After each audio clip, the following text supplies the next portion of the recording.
What is up, runners? Long time no see. I know it's been quite a while, but I have a video that I think might be interesting to you all today. As you all know, Marathon is going to be a class-based shooter, quote unquote, which is somewhere between a hero shooter and a regular shooter. So something like Dark and Darker or Battlefield. Typically, what that normally would mean is your character class would have pre-assigned abilities and gear available to it that you then choose from. A hero shooter would be more something like Overwatch or Marvel Rivals, where you don't really select anything other than what kind of skin you want to have. But this would be more like Battlefield, where you kind of have weapons that are preset for your specific class, as well as like utilities, right? So in Battlefield, the Recon class will have motion sensors and other classes won't. So with that in mind, this is a prediction and some speculation on how the class system might operate, with the example of Thief. I'm going to present a small selection of passive and active options, pulled from or inspired by various options in other games. This selection, while small, still presents a significant amount of customization, having 36 possible configurations, not accounting for anything like weapons, throwables, or bot/looted items. Now, I do have three caveats. One, the premise with this exercise is to focus on utility, giving you outplay potential rather than lethal options. This would be something like when Valorant was announced, they weren't going to have abilities that killed. So things like Raise Grenade or lethal things like mollies aren't going to be a part of this. But things like smokes or flashbangs would be kind of like this that will help you get a kill but won't directly kill somebody. Second, I don't think that most of these options should exclusively be available through class abilities. For example, I feel like you should be able to buy smoke grenades as well as have a smoke-based ability. Now, they should operate differently, but they should be accessible to other classes as purchasable or lootable utility items like smoke grenades versus smoke abilities, or have them be like implants or something that you can, purchase or level up and acquire.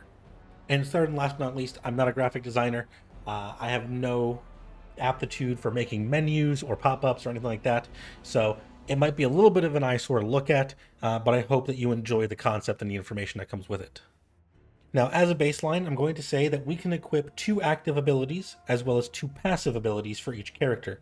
This will be similar to Dark and Darker's system of passives and actives, and the menu will operate kind of like Destiny subclass menus with these little drop-down boxes that you can fill in.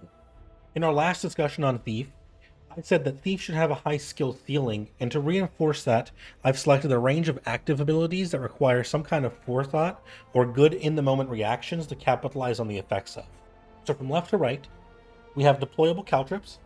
These would be a grenade option that detonate on impact, creating a large AoE ground effect that significantly slows entities inside of it and makes their footsteps louder as they walk through it. This would be similar to Sage's Slow from Valorant, and it would be used to slow down an enemy's push, potentially make them stop pushing you, or to trap them in the open if they're already caught out. By itself, it should have a low impact, as slowing people down isn't going to stop them from killing you or set them up for you to be easier to kill. But if you catch them out in the open, it might get you the opportunity to kill them before they can get away. But more likely than not, you're going to be using it to build distance and escape than you are to pounce on somebody. With this kind of low impact, I feel like you should have a decently long duration, but you should be able to go over it in some way. But it should be usable and up in most fights. The idea is to give us a consistently valuable option to contribute value in any given fight, but not straight up win you an engagement. Next is dodge. Pretty simple. Horizontal burst of speed that either quickly let you change direction or get some extra distance in. This might get you right around the corner from a dangerous ability, or it might let you engage a little bit faster and get the jump on somebody. Ideally for that duration, you're going to be locked out of shooting, but it would also have a fast cooldown so that you can use it often. If you aren't positioned properly, however, you can still be shot in the middle of the animation, and dodging might just get you a death sentence. However, if you can play carefully near corners or other kinds of cover, you can slip around corners to heal or jump out of dangerous AoEs, and that's always valuable. I don't want to talk too much about it, it's pretty simple. Our next ability is, however, a skill shot. I think, personally, that Thief should have some kind of silence ability. This would, on hit, disable any target's own abilities for the duration. Now, the preferred delivery method of this would be some kind of EMP grenade, inspired kind of by Thatcher from Rainbow Six, which you can give a nice heavy throwing arc that will travel slowly and have a moderate to smaller area of effect. And on hit, should disable them for, let's say, 5 seconds. Not long, but long enough that you can capitalize on it and actually get a kill if you hit somebody with it. This can decisively get you the advantage in a fight in that 5 second window. That should be long enough for you to get in and deal whatever damage you want to deal. But if you miss it, it's going to be on a much longer cooldown, and therefore you won't have it up in time to get into another fight or use it even in the same fight. If it were too easy to hit, lasted too long, or was active too often, it would ruin the game. But with the right amount of restrictions, it can be a very powerful effect for you to swing a fight and express your skill or your planning with the placement. Finally, for the active abilities, I have my favorite, most tactically potential game-changing ability for Thief, the Bear Trap. Now you can flavor this however you like. It can be a sci-fi laser trap or a tripwire or something that stops somebody from walking, but the idea is you are rewarded for manually placing down this tiny AoE that can be destroyed by other players, but if they step into it, because you placed it correctly or you baited them in and distracted them from seeing it, you can snare anyone who steps in it for several seconds, creating the perfect opportunity to convert someone's misstep into a kill for your team. This would be the polar opposite of caltrips. Bear traps would be a test of preparation and awareness, but potentially the most flexible option as you bait enemies to fall into your ambush or plan around them coming into a room. You may even be able to separate groups and isolate 1v1s by consuming their time, let alone if it did enough damage or caused conditions that would use the victim's resources. Are these actives enough to get you starting to think on the potential combinations you could make for some kind of playstyle? Well, wait until you see these passives. First off, we have Pickpocket. This is a rather funny ability, honestly. This is ripped straight out of Dark and Darker's Rogue, and I only picked it because I really like its effect, but it lets you pickpocket other players and take items directly out of their inventory if you get close to them and interact with them. It would need some kind of balancing on the range, the time, the looting priority, and all of that to be working a first-person shooter instead of a D&D inspired dungeon crawler. But at least using things like smoke grenades or flashbangs to getting close might give you the opportunity to pickpocket, and even just having it at all would be a fun little gameplay quirk that you could work into your playstyle and kind of meme around with other people. And we also have Quiet Footsteps, which would be a very strong passive, so it is only going to work while you're crouch walking. And in this crouch walk state, your footsteps will be much quieter, however they will not be totally silent, so in a really neutral position, people will still be able to pick up on you coming, but under gunfire or with abilities going off or other explosions or people fighting AI, it's going to be much harder to pick out your footsteps from the rest of the sound around them. This might let you get the drop on people by getting around fights that you don't want to be a part of, or by getting through hallways and rooms that people weren't expecting you to walk through while they're dealing with other things. The third one I put up here for Thief is Loot Vision. This is another fun one inspired by a community comment from a long time ago saying that they should have some kind of loot vision. This is based on Loba's loot vision from Apex Legends, which allows her to see high value items, things like attachments, threat detector scopes, high zoom scopes, high value armor through walls at a distance. Now this would help you optimize picking up valuable items quickly, as well as giving you a little bit of information if people are picking up these items and you see them disappearing. You can kind of get a bead on other people. Definitely one that's more obviously useful, but also has more value the more you think about what's happening around you. Finally, I want to give them a movement passive. Now for Thief, I want to give them Wall Climb. Basically, this is like the normal ability of Apex Legends as they climb up walls and clamber up things that you wouldn't be able to climb in other games. This would give you the capability of lurking in unexpected angles, waiting for the best opportunity to strike. So, for example, putting down a bear trap and then wall climbing up to an overhang or some other high up place that people will have to look up to you to walk in and fight you instead of looking down at your bear trap, or if they have to look down at the bear trap and then walk in, they're not looking at you. Either way, you're getting an advantage out of that situation. Or alternatively, if you don't want to get caught and you want to just hide from a group that's passing by, Wall Climb will let you get out of eye level and get you into these sort of darker corners that people aren't going to check as often. Now, I know at first glance most of these are wildly different in power and how applicable they are in any given situation, but for the sake of argument, let's say that Bungie properly balanced these abilities and they all have their own uses and niches that you can actually take advantage of. To give you a taste of what this kind of class system would allow for, I have put together 3 builds with these baselines, with different playstyles that I hope inspire you to combine these in other ways, or at least think about the game and think about the class system and think about what that might mean for the archetypes they've given us, as well as other archetypes that may be out there they haven't revealed yet. Build 1 is the Ambusher. This is a fully skill committed loadout, taking both the hard to land EMP as well as the bear trap.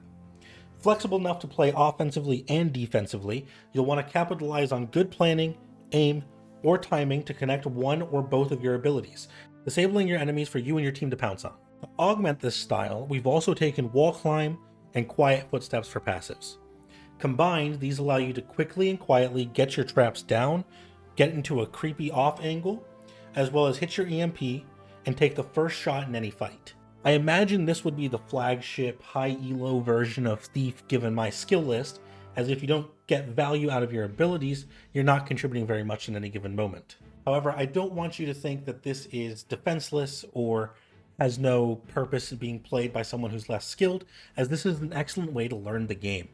Wall climb and quiet footsteps will get you around, and even if you aren't landing your abilities, you will kind of still get that impression of I'm playing a thief and I'm sneaky. But being able to land these abilities and learning to land these abilities will increase your skill as a player and probably be applicable to other characters as well. So build 2 is the Looter. This is something that's more like a wrap build, and we want to avoid a straight fight and gather high value items as quickly as possible. For that reason, we're taking the 2 most consistent abilities, dodge and caltrops. The idea is if we get caught out, we can dive into cover and create space with our slow to get away. Loot vision makes its debut here, showing the location of nearby valuables, as well as letting you get the drop on people who are looting in other rooms. This will let you play some kind of stealth build as you're going around looting things and avoiding fights, and turn it more into a Spies vs. Mercs game than a straight PvP game. Finally, this is where I'm going to take the pickpocket ability, because it feels like it'd be fun to mess around with people if you're going in with cheap loadouts to try and speedrun loot anyways. Why not goof off a little bit and try and loot some items off of players' bodies instead of fighting them? Now, because these abilities would require you to get in close to enemies if you're going to loot off them, you can take something like smoke grenades to augment this build and really make it click.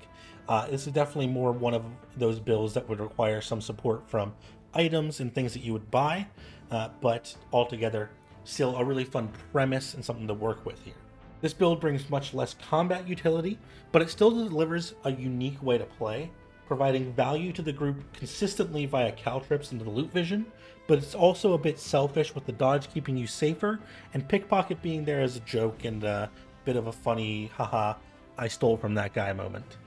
Finally, let's take a look at an all-around build in the Skirmisher. This build aims to be a beginner-friendly medium between the last 2 builds. EMP returns as a powerful spike in value and as the more forgiving option over Bear Trap. It's a good starting point to learn with. Paired with dodge, it allows you to correct mistakes in positioning quickly, and pairs well with wall climb to set up an advantage. You'll never have to peek the same angle twice, you'll never be too far from cover, and if you hit your grenade, you can keep enemies off balance before you and your team can take them down. Bringing loot vision here also brings in some value passively, as even if you aren't in combat and taking advantage of these other abilities, loot vision allows you to help your team quickly loot and move forward at a faster pace than if you're going through individual items the entire time.